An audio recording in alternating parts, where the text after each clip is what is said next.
Good morning, good afternoon, good evening. Thank you for joining us for another episode of the Wilmac Wire. It is snowing again in Western and upstate New York. Surprise, surprise. And because of that weather, we did have to reschedule recording this episode once. But hey, we made it. We made it in person. Shout out to Rockvox Studios and Scott and his team for hosting us once again. But by the time you're listening to this episode, I'm going to speak into existence the fact that you're going to be a little bit warmer. It's going to be warmer by the time you listen to this episode. In today's conversation, we speak with Jason Zawodzinski, the Senior Director of the Communication and Command Center Operations at Rochester Regional Health. If you did not know this, Rochester is well known for the healthcare entities that reside in it, one of those being Rochester Regional Health, which is an extensive healthcare network. Jason oversees the call center at Rochester Regional Health. And so we were really excited to get someone on the podcast who could speak to those two perspectives that we're covering here. One, the customer interaction technology and AI perspective, and then two, the local regional community perspective. Jason hit on both of those. In today's conversation, you can expect to hear about Jason's career journey, how he got into the call center industry and healthcare industry, and how he's evolved with his 20-plus year tenure at Rochester Regional Health. We also chat a little bit about the difference between a healthcare call center compared to other industries. And we hit on Jason's perspective on running the center, on things like employee wellness, artificial intelligence and technology, and the implementation of those processes and how data informs those processes.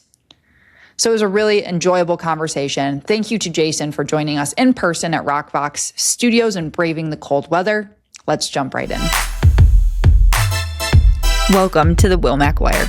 I'm Emily Miller, joined by my co-host, Steve McDonnell. On this show, we talk with the drivers, the leaders, innovators, and decision makers pushing customer interaction technology and AI forward. And because we're proud to call Western New York home, we also spotlight the drivers in our own community, the people and organizations shaping growth and innovation right here. Let's get into it. Coming in at 6'5", originally from Depew, New York, attending RIT where he played college basketball for the Tigers, graduating with a bachelor's in management information systems and an MBA in healthcare administration and technology management, now working at Rochester Regional Health for 22 years, growing through the ranks with titles like system analyst to EMR training manager to the director of contact center technical solutions and now senior director of communication and command center operations, leading a contact center of about 400 agents across 2,500 users system-wide. Welcome to the Wilmac Wire, Jason Zawodzinski. Thanks for having me. Yeah, welcome. We're happy to have you here in studio at Rockvox in Pittsburgh.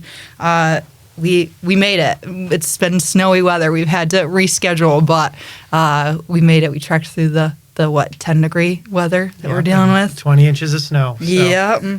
But we made it. So we always like to start things out with a really quick icebreaker. I like to call this or that. So I have 3 questions for you. I'm going to pose something compared to something else, and you can choose your favorite. No prep. I like it. Yes. Yeah. I like this is fun. Okay. First one. They're easy, I promise. Buffalo wings or Rochester garbage plates? Oh, buffalo wings, hands down. I agree. Steve, do you? Buffalo wings. Yeah, okay, There we go. There's no comparison, and I don't feel like Rochester has quite nailed down the buffalo wings yet. No. I don't know. And garbage plates aren't as found in Buffalo, so it's interesting. I mean, garbage plates aren't eaten as much as buffalo wings eat. That's true, yeah. Now, if it was garbage plate wrap, that would be a difference. Oh, yeah? It's a close second, maybe a 1B. That's fair. I don't think I've ever had a garbage plate wrap before. Okay. They make it in the...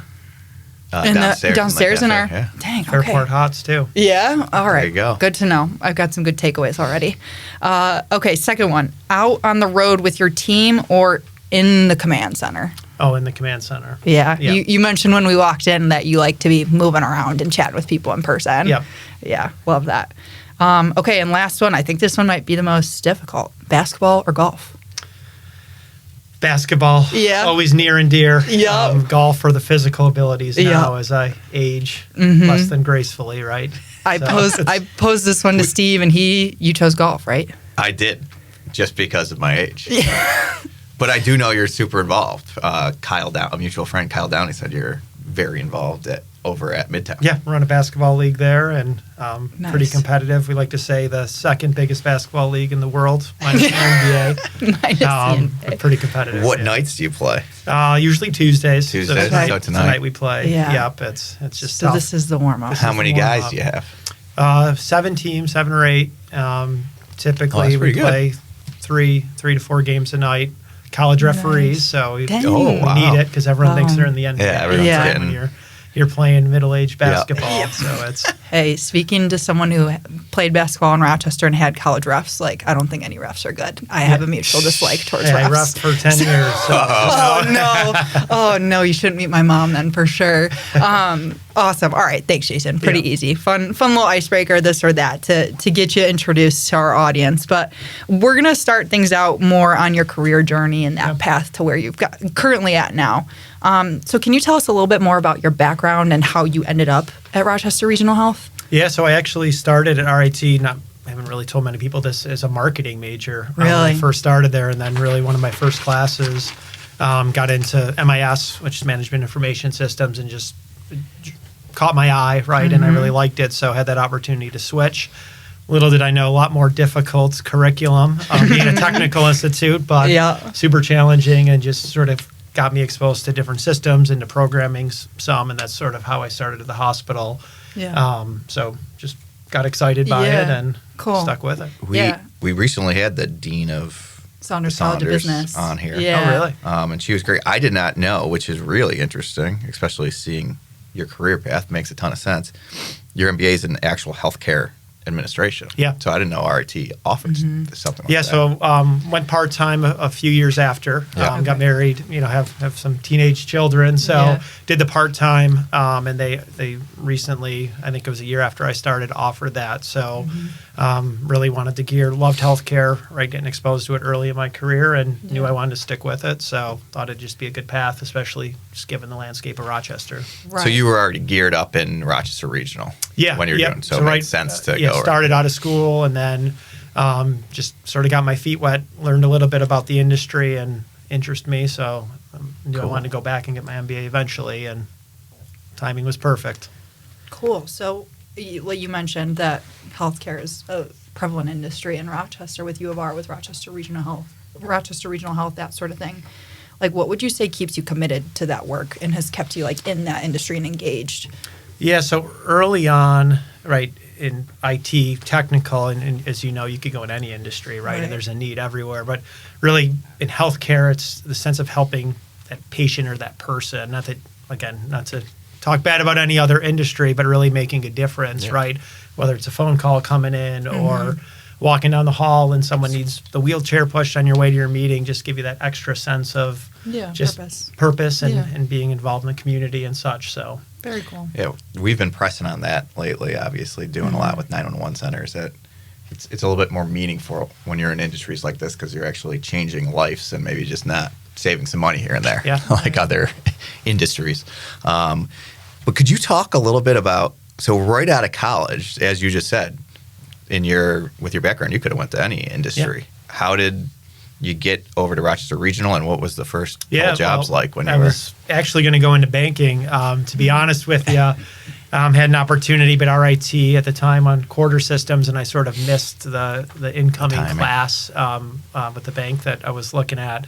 So just sort of went back to the drawing board and had an opportunity for a position and was offered it, and it was actually one of, at the time, Via Health was our name, right? We had dating myself a little bit here in Rochester, and position, it was a temporary position, and I was looking for a career, and hit it off with the person that interviewed me and said, hey, you'd be great for this, and the rest is history, I guess, right? Been there for a while. Yeah, right. 22 years. That's, and like we called out, Rochester has a strong reputation for healthcare innovation. Like, do you notice a difference, like when you're going to conferences and you're speaking to people in different areas? Like, is your experience significantly different healthcare-wise compared to theirs? Yeah, I would say we do a ton of reference calls with our partners. I would say 2 or 3 a month we're doing for Epic is one of our big ones, and then our communication software, Genesis. Genesis, Right. So it's as we talk about what we're doing, and it's like, why would this organization, top organization in the world, right, want to speak to us on this? Like, wow, we're so far ahead of them. And then the next call, we're so far ahead of them. It's amazing what we've done, right, in this smallish town of Rochester compared to some of these large cities. So it's been sort of eye-opening, right, going in, sort of holding back a little, and then really, wow, we have a lot to offer, and just really being big in the community, the healthcare community, right, of what are you doing? What are you doing? How could we get better together? Right. And even organizations, here in Rochester, in 2 weeks we have an organization, not healthcare, different, who's using a lot of the same tools we are. They're coming in for 2 hours. We're going there the month after just to learn of how they're using the systems. Yeah, so a lot of knowledge sharing. Yes. It sounds like, and I think you hit on it a little bit, but like that culture aspect, it sounds like there's a continuous learning type of culture that you've experienced, but also instilled at Rochester Regional Health, which is really cool. Yeah. Do you do a lot of work? Do you guys sync up with U of R? Yeah, so with our patients, right, obviously pediatric being one, back and forth. So we do a lot of work with them. One of the areas oversees our interpreter services team, actually. So we meet twice a year with them. Okay. If you didn't know, Rochester is the largest deaf and hard and hearing community in the world. RIT, right? Because of RIT, the National Institute of the Deaf. So we do a lot supporting our patients, right, all languages, but really having them come see we have the same technology. How do we make it better? How do we make that, I guess, seamless across the organizations where we can? And thankfully MyChart, which is patient portal locally, and we're both using that, and it's a lot easier to pass that info. It's on my phone. Yeah, I have that on my phone back too. and forth, Yeah. Awesome. Really cool. Thanks for sharing that, Jason, a little bit of context. It's always fun to learn about people's histories and how they end up, where they do. I guess before I go into those next questions, like, did you always see yourself in healthcare? I know you mentioned originally banking. Like, when you pursued your major RIT, you ended up changing it. Like, was this kind of falling into your lap sort of situation? Yeah, I always had interest in, having teammates and roommates who are doctors and nurses and such. So really drew to me, like, the team aspect of healthcare, because it is you hear team-based care, different things like that. But really having that right team to support the patient. Jason, not clinical, but if I was a doctor, I can't do everything. I need XYZ to be done in prep for that X-ray tech, right, labs and things like that. So just that teamwork is what drew me to it, and I think what keeps me in it is just having an amazing team, right, and building that and having that specialist for XYZ solution that just complements the right hand, left hand sort of analogy. Yeah, cool. All right, so moving more into kind of your day-to-day within your command center, like your Rochester Regional Health, the Communications and Command Center is licensed for about 1,750 concurrent seats, but you have about 2,500 unique users system-wide. So what does your day-to-day look like leading an operation of that size, even though your command center is about 400 people? Yeah, so it depends on the day. We have a snowstorm, right? We're an incident command center prepping for closures and moving staff around to, a normal day, which is meetings probably, right, for most. But really it's meeting with the team to make sure that they have the support that they need, right? So a few different areas I oversee, the biggest being, the communication command center portion of that. You're talking 75-ish nurses, RNs, and a few LPNs in there, and over 150 what we call appointment coordinators taking calls. So if one area, right, is red and high call volumes, how do we flex someone over them, might be cross-skilled? How do we engage the right leadership at a site if we're seeing something going on? So just really working with the team on any of those escalations, and then really the strategy piece of it is what are we trying to do, grow, acquire, and when I say acquire, we're not acquiring organizations, but are we bringing them into the central mindset, central approach? The common heartbeat is Epic, so that does allow us a little bit to be flexible with Epic being, the system of record. So if you know it, you know it. It's just a matter of what specialty and how we do that. One of the things I see a lot with the healthcare in Rochester is they talk, and bringing this kind of back to Rochester specifically, it's one of the only industries within Rochester that you recruit outside and have to recruit to Rochester. I don't know if that's the case in, obviously, doctors. They do a lot of that. But if the nurses, are they generally in Rochester, or are you having to recruit outside? Is there a shortage of that? And then obviously the other people, would you call them? Appointment coordinators. Appointment coordinators. Are they typically Western New York, Rochester people, or do you have to recruit like doctors? Yeah, so I would say in general, nursing, we have an amazing recruiting team that's doing international recruiting, huge presence in Puerto Rico, overseas as well, bringing nurses here with visas and such to work in the U.S.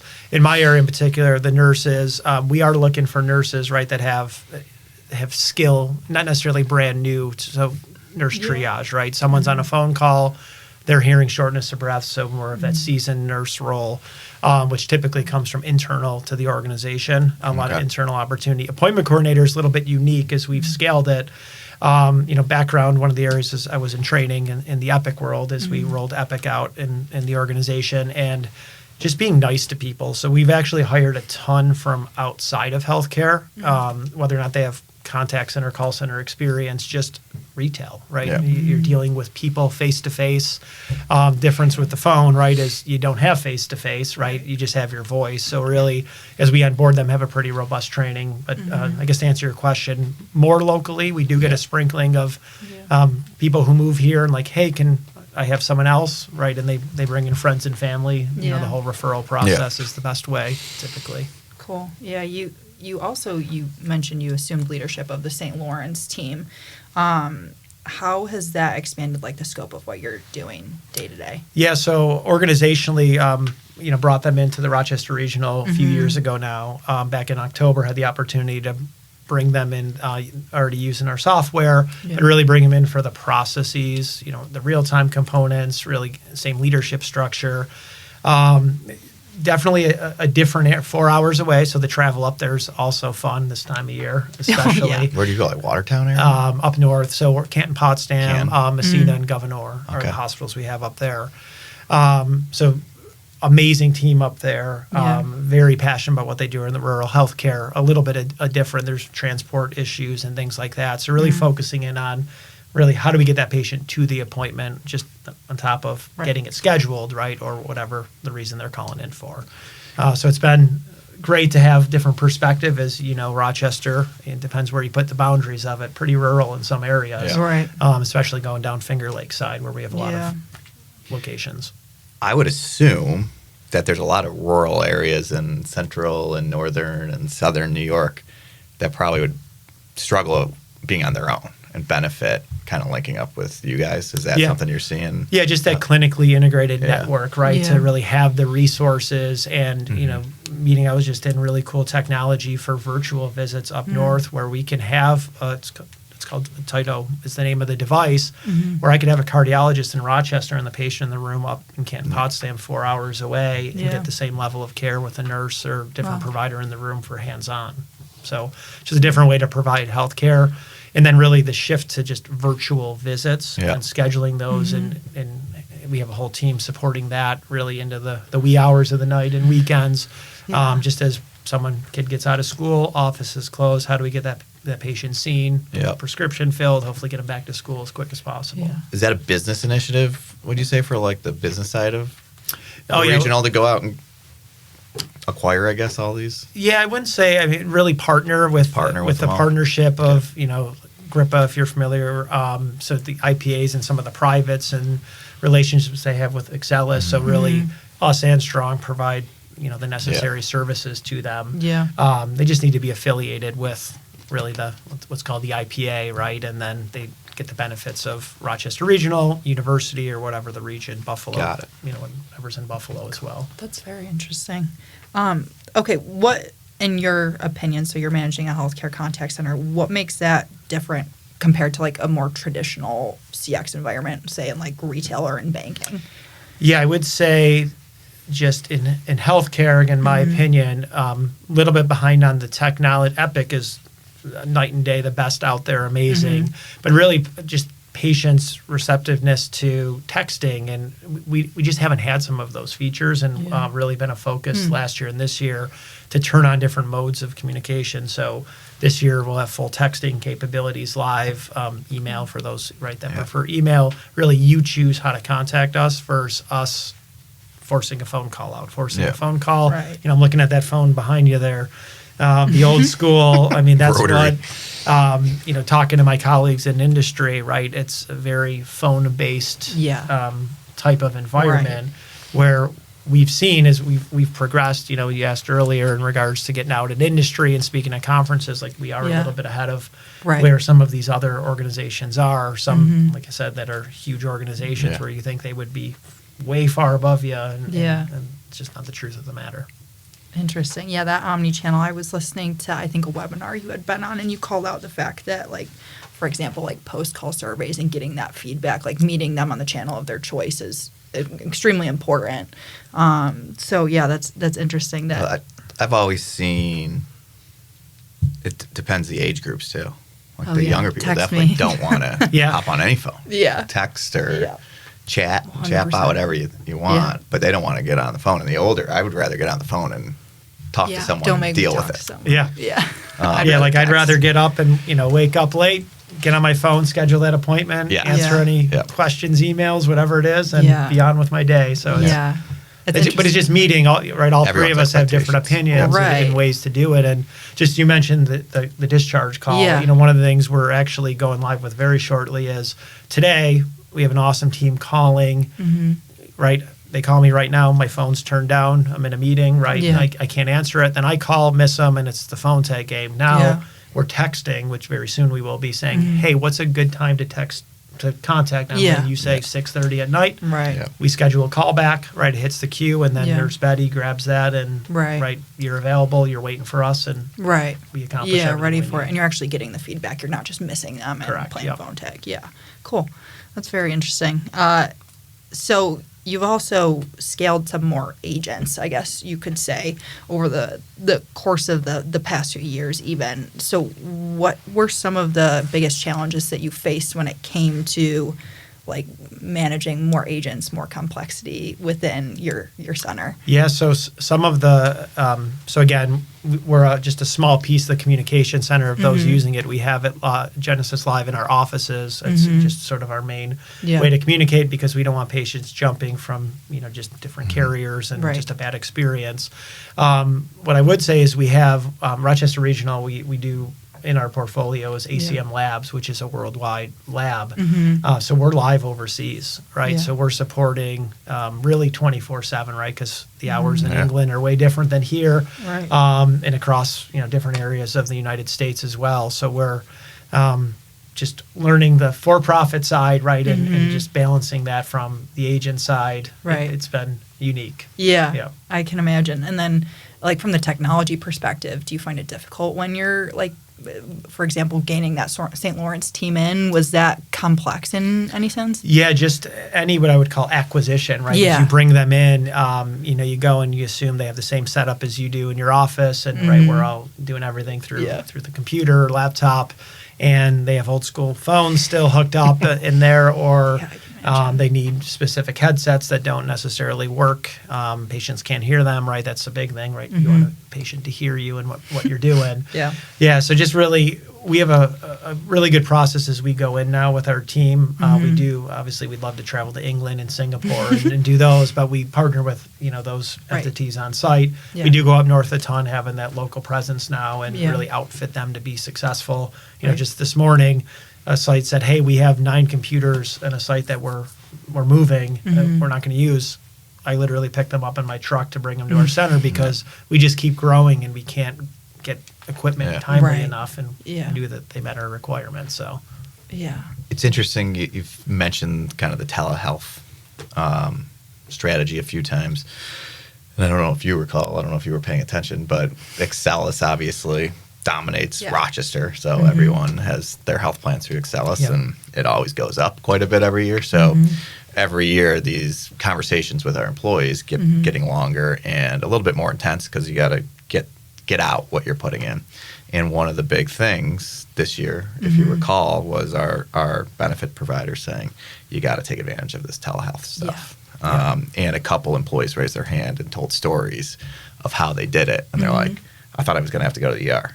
literally did this, took me 15 minutes, and I had prescription waiting for me, and everything was fine. Yeah. I don't even know if people know about all that. Listen, everyone's been so sick lately, knock on wood, for the three of us and our listeners. But I had been dealing with a cold for 3-4 weeks, and it just wasn't going away. And I hopped on a telehealth visit and got what I needed. And within 15 minutes, I picked up the prescription later that day. So that's part of our workflow now, right? Having, I mean, last year, just to give you numbers, overall in Genesis, we did 8.2 million calls, interactions, I should say. That's more than the phone calls that came through in our system.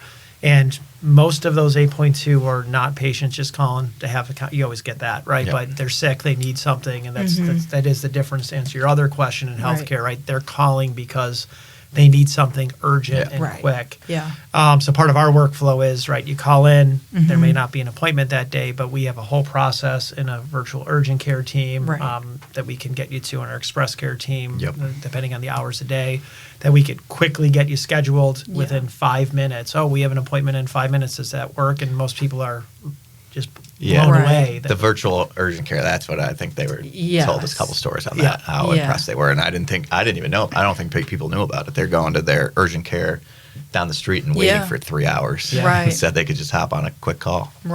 Yeah, and even too, like, I don't know, just thinking about that behavior perspective of your audience, like having to understand that in your day-to-day. You talked a lot about how you're thinking about strategy and how you're addressing things. Like, there's so much more urgency in healthcare than there would be in retail, you know.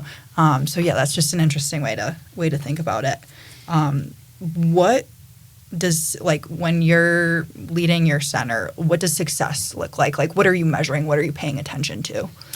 Yeah, I would say one is from a team member's, I mean, obviously we have our metrics that we're tracking. Our, is our handle time going up? What's our ASA? What's abandoned percentage? I mean, we're constantly looking at that. But really a big one is adherence, which, talking workforce before we start a little bit, is we don't want to burn our team members out, right? So as we're hitting yearly reviews right now, we meet with our team as pretty much monthly, right? Just based on the time of year and what's going on. But if you're hitting that point where you're at burnout, right? And every industry is a little bit different. Healthcare is always a little bit higher. It's how do we get that team member, I guess, de-escalate is a bad word to use, but pull back a little bit, right? And get them some off phone time, really time in a training session or something fun, just so we could get that mental break away from the constant phone. Because it is a different beast. I don't know if either of you have ever done it, just been on the phone for 8 hours, and it amazes me, as I walk around the center, have our team meetings, just the ability to do that all day, every day, and they love it. Right. Yeah, it's impressive. I mean, we have our sales guys cold call. I've cold called, and it's a tough task, obviously. It at least, hopefully, a lot of the calls, they're getting some good news out of it, so it keeps them motivated. Which is good. Yeah, it ties back to that culture conversation. Like, even marketing research, like Reddit, there are so many threads from call center agents, like most of them complaining. So to think of that from a different perspective, like that you're helping people, that there's more purpose behind it, it's just a different way to think about it. Yeah, and we just, another metric huge for us, it's not a traditional call center, so we just concluded, actually got our results on Monday for our employee engagement survey. And we were pretty high. I mean, I haven't seen the full results yet. We were at the very, very high end, like top 15% in the whole organization, which for a job where, you're on the phone. Really, how can we provide autonomy, right, in a role like that? And, you can't just, I'll throw you in this visit type with this doctor, right? It's the continuity of care. If ortho, right, you want to see that same provider versus going to see someone else, or God forbid I send you to a ankle doc and you're going for a shoulder, right? We have to have some sort of rules of engagement in place as we go. How's the onboarding? Yeah, so my background, before a few jobs ago, at Rochester Regional, so I actually had the opportunity to get on when we started Epic. So I was asked to lead their training team for all the different modules. So it's been super passionate, just always in training and coaching and coach basketball and things like that. So huge focus. We have a dedicated training team that's embedded in our operation. And we've been so successful. Not only are we training our team on the soft skills and what we call language of caring, now we're doing all the front desks of the hospital. So we've actually brought some positions over, and they go through. So typical appointment coordinator agent training is about 3 weeks before they're up and running on the phone. And then appointment and access associate, which is like our front desk, they get their first 3 days normal, come to us for 2 days, get the abridged version, and then they're at that front desk a week later. But they're also jumping on the phones, but they've gone through all of our phone training, soft skills, again, all scenario based, like real life examples. We used to have, back when we were all in the office, every day, fake phone calls, and you'd be in the room, I'd be in the other room calling you, trying to stump you, and you're using your language of caring skills to take it to the next level. That's good. 3 weeks is really good. How do you go about, like, from the soft skills perspective? Like, some people just have it. They can speak with people a lot more naturally than others can. Like, how do you approach it on the soft skills side? So interview is big for us, and being such a large team, we could have anywhere of 10 different people, 12 people interviewing. Really the same questions in how would you react to situations. Like empathy is a big thing. I can't teach you to be empathetic, right? It's something you learn in kindergarten. It's just like something natural you have. So we interview for that and try to hire. And then those obviously that, want to continue to improve or know that they may not that they're not empathetic, if you know what I mean.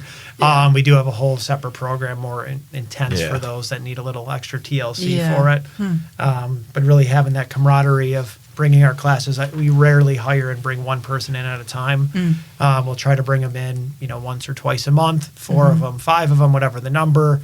Knock on wood, we're at our lowest vacancy in about 2 years right now. So retention's been pretty good, That's real good in the center. So just really giving that immense experience where they're shadowing, they have a mentor, really just there's no bad question along the way. I was thinking of, as a DISC that we always the do as a DISC leadership assessment, team. Myers-Briggs. Like Myers-Briggs, that shows, so you're looking for people who obviously fit the empathy category, I don't know which would make sense in that industry. It makes a ton of sense. Interesting. All right, moving a little bit more into kind of the AI and automation conversation within the CX space. So Rochester Regional Health, they've been leaning into digital transformation, especially around those kind of subjects, automation, AI. How is leadership encouraging that sort of adoption across the entire Rochester Regional Health system? And then what are you specifically seeing and focusing on in the contact center? Yeah, we have an amazing leadership team. We actually just last week, after we got snowed out the first time here, we had our leadership summit down at the convention center last week, and really big focus on really embracing the technology and just using it to make that patient experience better. So we do have a newer leader over AI that really any of our committees he's very involved with. So I guess from the communication center standpoint, we've invested through our software really on as much 24/7 automation as we can. So, joking with my last name, that's why everyone calls me Jay-Z. They can't say my last name, but every phone call I spend over a minute. Anywhere I call a bank, anywhere, spelling my last name, and it drives me crazy. Now I could just authenticate, whether it be voice or through typing the letters in, and my chart pops right up, and it saves about 30 seconds. Actually, just left a meeting before here in one area in particular. 24 seconds per phone call, and 10,000 phone calls a day. Right, you do the math on that. What we're saving just from a handle time, FT need, all of that, and Jason doesn't have to be driven crazy. You're trying to spell my last name. Your whole life it's been like that. Interesting. And I know, you guys use knowledge base, you use the Copilot Agent Assist tool. Like, how have those impacted the center? Yeah, I would say majorly. So in healthcare, and all we have is our voice. If I walked in here and I was flush red, shortness of breath, you would be able to pick that up, If you were a provider, we're on the phone, it's not that easy. And I have a non-clinical person taking that first call. So we have what's called trigger words. So we've actually built in our system where, I'll use a bad example because we turn it on in cardiology and everyone calls for chest pain. But if someone says chest pain on you call in your normal doctor office, now the system will pop up and say, hey, I think I heard Jason say chest pain. You should use this emergent protocol right here. So it's giving us the tools, whereas before, we would, even before I would say AI, we were launching our knowledge base, right? Just basic coding to do that, where it would go to that right page. I'd have to open up a PDF file. By the way, it could change in the day. So then I need to make sure I reopen it every time. So it was just a clunky workflow. Yeah. It just allows our team to be more confident, right? And just have that natural conversation. And then when things do prompt up, and we're trying to scale this even more now, just as we've piloted really the past 6 months on it with awesome results. Yeah. Good. Have you guys piloted yet any like completely offboarding, non-emergency type calls to non-agents like so the agentic AI, so not yet. We actually have our partner coming in April where really a big partnership with Epic, our EMR, and some of the offerings that are out there. So in April, I'm hoping to learn a ton more. Right now, the areas we've turned on that authentication. The next phase for us first really is prescription refills. So again, that makes sense. We've all been to doctor before, right? You call in, you got to wait for someone to approve it. We're automating that whole workflow. That's really what's next up for us. And then hopefully we'll get into here are these use cases where we don't even need to, let's just fully let you self-serve.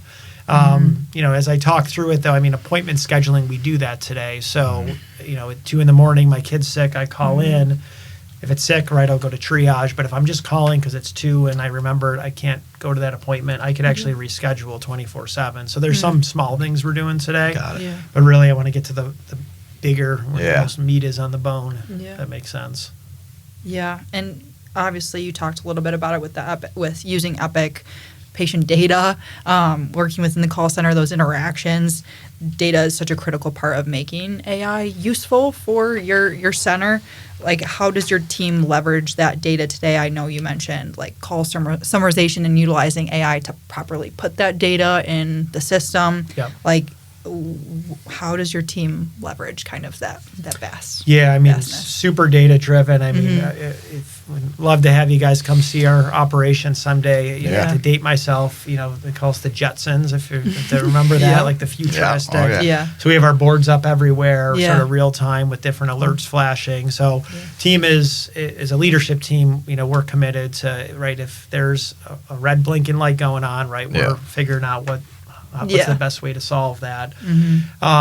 Just from opportunities too, right, with data, like we're looking at it, we do have daily huddles with multidisciplinary areas outside the center as well, where, right, we know we'll have staffing issues, or we see patients, high-risk patients calling in to make sure that they're seen by the right provider. So all of those are sort of through our BI-driven dashboards, pulling Epic data, our call data, referral and access data, which is Epic, but really to pull that all in one visual spot for our leadership team to use. So every morning we blast out an email with all the links to get your refreshed data, and then obviously the real-time dashboards are available on your machine or just up around the center as well. Do you guys have, so obviously Genesis and Epic, two big software providers for you. Do you have one specific cloud provider that you're, like AWS is, or do you use multiple? Yeah, so AWS is the backbone of Genesis Cloud. I mean, we're still dabbling with Windstream here locally, just to enable a lot of the AI features. Going GC Cloud and AWS, it just eliminates. Is that, so you guys have your own, or you're just throwing it up in Genesis AWS? Throwing up Genesis AWS, yep. Interesting.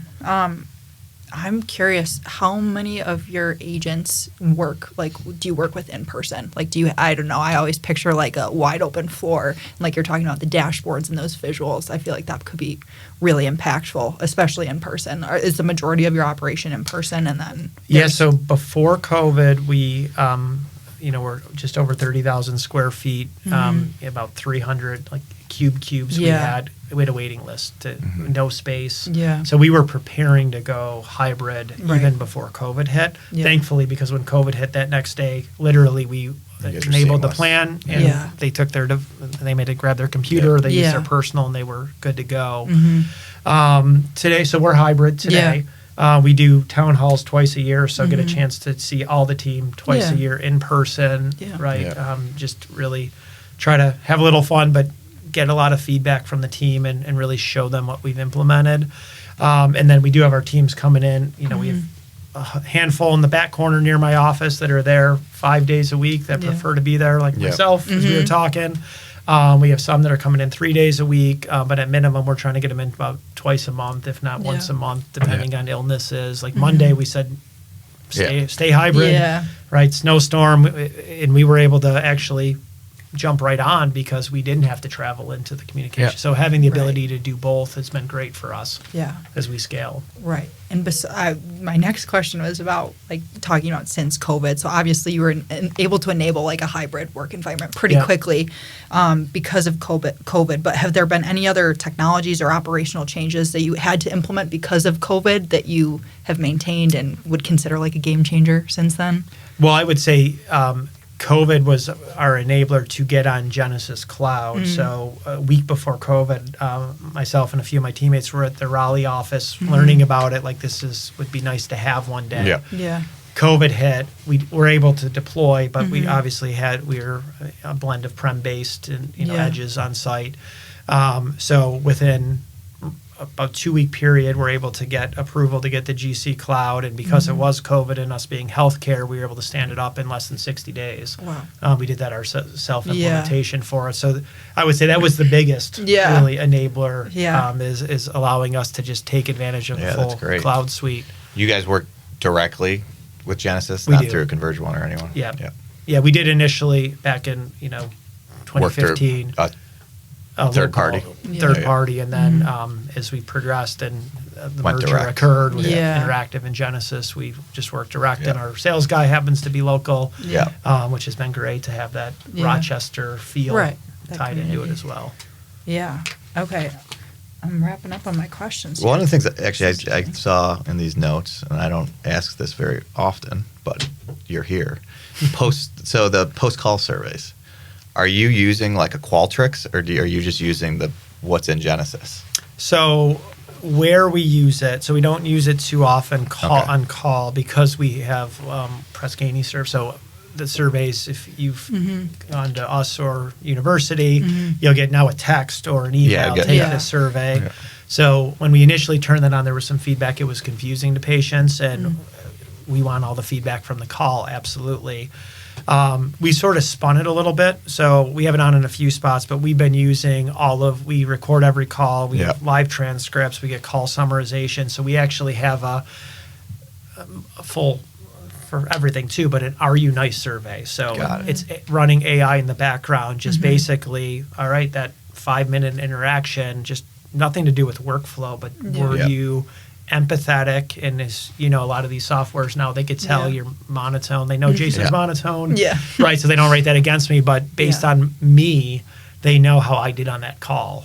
So we've turned that on, and we've had some great results on that. And not only with us, my team, but the team that are using Genesis, we send that to the leaders. Hey, right, good or bad, here's your information for coaching, performance reviews, like all that kind of stuff. Got it. Yeah. Is there so we're going into the KPIs. So there's obviously KPIs that you're looking for. Are there KPIs that the president or your compliance team wants that you have to report up to, that you have to have business intelligence tools to basically send them reports? Yeah. So from an executive leadership perspective, have just a summary of all the areas by what's called service line, performance. Again, a lot of the communication center or call center metrics, right, are on there. But just really, the big one they're really looking at is new patients. So we have a whole section and process and can track it through our software of what percentage are new patient acquisitions, right, or a referral to cardiology for the first time, new to that specialty, which bad for patient, right, good in healthcare, right, that they're getting into your system, right, they have access to that record. So that's probably the only one we bring. There's more. We obviously, that's the main one that's one of the main ones is just. And then really as we're scheduling appointments, I mean, we're more than scheduling, referral completions, right? You refer, how many of those are actually, and we have a whole dedicated team that are tracking, okay, why didn't Jason go to the orthopedic, right? And, they went outside, or they just missed it, right? They didn't have notifications on MyCare. So, right, we're following up with that phone call. But just really, how do we continue to grow the services? and then obviously keep our providers busy and Yeah. keep patients happy. I mean, that's really what we're trying to do. I think it's cool all the AI stuff happening. I think you're in an industry and probably in a position where in the next year to two you're going to see some pretty crazy stuff. Our Genesis is probably biggest competitor is one of our partners, NICX1. They just spent $1 billion on an acquisition of a company that has a $30 million revenue. Yeah. That's for amazing. this. It's an AI company. I mean, and that's it's going. Yeah. Things are. We saw a demo of it recently. It's pretty cool, but it's definitely industry in your particular industry. It's definitely going to be the next 12 to 24 months. I think a lot of interesting stuff coming. Yeah, out. and one where we're going next really is, I mentioned the prescription refills, but separate from really the phones is a tool called Ambient Digital Scribe, if you've heard it. So it's basically you turn on a recording device and it transcribes and loads right up into the EMR. So we have hundreds of providers using that today. So if you happen to go to one of our sites, right, the provider has to let you know they're doing that. Right. And you get full access, right? All the notes from your visits are in the chart. But Yeah. where we're bringing it in is from a nursing perspective. So we have our transfer center, we have our triage team I mentioned. So how do I have that on to provide, right? A normal call is 5 minutes in scheduling, but clinical, that could be a 20-minute phone call. Yep. How do I get that summary? How do I get that audio right in the Epic record, right? So we're working really closely with our IT team really to bring that into our mix. I find it interesting, particularly in healthcare, because this is data, sensitive data, technically, just flying all around. Yep. Is how close is HIPAA looking at this? I'm sure that stuff has to be popping up. People are in all sorts of other people's clouds and whatnot. Yep. Is that something that you have to pay attention to too much, or do you have a team? Yeah, so we have a team. We work with our compliance and our IT security team. Ironically, like across the hall from us too. Okay. So they're really close to us, but no, they're great. So anything we bring in, any technology, if we want to turn on the prescription refill I mentioned, they vet that, whether it's a partner or we're building it ourselves to just really make sure we're following all of the rules. Yeah. Rules of engagement. And then our compliance team, thankfully, right, they push back, right, because we just, hey, we could text that out while we need a short code and right, all of the legal talk behind it. So also with our legal team, right, they're really close to what we're doing because we do have all of our recordings, right? We store them. We have they're archived. We're working to embed them in our Epic record, right, for specific services like our transfer center. So you just can see here was 5 calls for that patient coming from up north to Rochester General. Yeah, we're good. Not with CX1, but with our own software, we've been having to go through all that fun stuff, all those certifications. Yeah. Oh, yeah. Jason, before I push us into our wrap up, is there anything like new technology, what's going on in the industry, like how your team is doing? Is there anything that you're excited about when it comes to improving patient experience that you'd want to share about here? Yeah, I think as of really the last half of last year, I've seen a lot more organizations collaborate, really, and not those that I would say are competing for the same patients. And I'm not talking locally here in Rochester, but just the willingness to share how things were built, done in Epic or built for a call flow, something like that. So really seen that collaboration, and it's just sort of taken, I think of our user group in healthcare that we have with one of our vendors. Every month there's like 6 new organizations, 8 new organizations, and it just keeps growing. And then now how do we carve that out locally, right? So we can have that focus in Rochester, Buffalo, Syracuse, like to call upstate, anywhere but New York City, right, is what they call us. But how do we, that collaboration has really been a differentiator. And that's what I encourage, why we do reference calls, why we have anyone on site that wants to come and just talk shop, because we're learning along the way, right? Because we're not doing everything perfect. You're not. Let's get together and make it a better solution for patients. Very cool. Got any final questions for Jason? No, I saw that you're coaching some basketball too. Yep, big CYO. Oh boy, got a few more games left, but how's that been? It's good. Good. It's interesting when you have one ref or no ref show and football players and lacrosse players, but it's the boys, team I coach, my son and his friends all wanted to be on a team together, and they're having a good time. Having a great time. Yeah, so. is your son tall? Is he a big? Yeah, he shot up on the past year, probably Yeah. about 5-6 inches. Wow. So he's a little shorter than me. I know he's trying to Get up size up like I used to do. Oh, that is. Yeah, I was about to say. I always tell people I wore a bun when I played because I added like an inch and a half to my height. So on top of the inch they give you on the exactly. program, So I was like a nice 6'1". So awesome. Yeah, appreciate you coming in, Jason. Is there anything else you'd like to share before I close this out? No, we really appreciate you, like I said, coming in. Thank you for having me. Yeah, awesome. Thanks for being patient with the weather and the cancellations. Definitely. We appreciate it. Out, right? Yeah. We walked in. Oh, man. Yeah, okay. So for our listeners, you can connect with Jason on LinkedIn at Jason Zawodzinski, and you can check out more about Rochester Regional Health at their website, rochesterregional.org. Jason, thanks for joining us on the Wilmac Wire. Appreciate it. Thanks, Jason. Thank you. Thank you for listening to the Wilmac Wire. If you like today's conversation, make sure to subscribe wherever you get your podcasts, or watch full episodes on our YouTube channel. You can also learn more about Wilmac Technologies and our work in customer interaction technology at wilmactech.com. We'll be back soon with more conversations with the drivers, those shaping our industry and those building right here in Western New York. See you next time.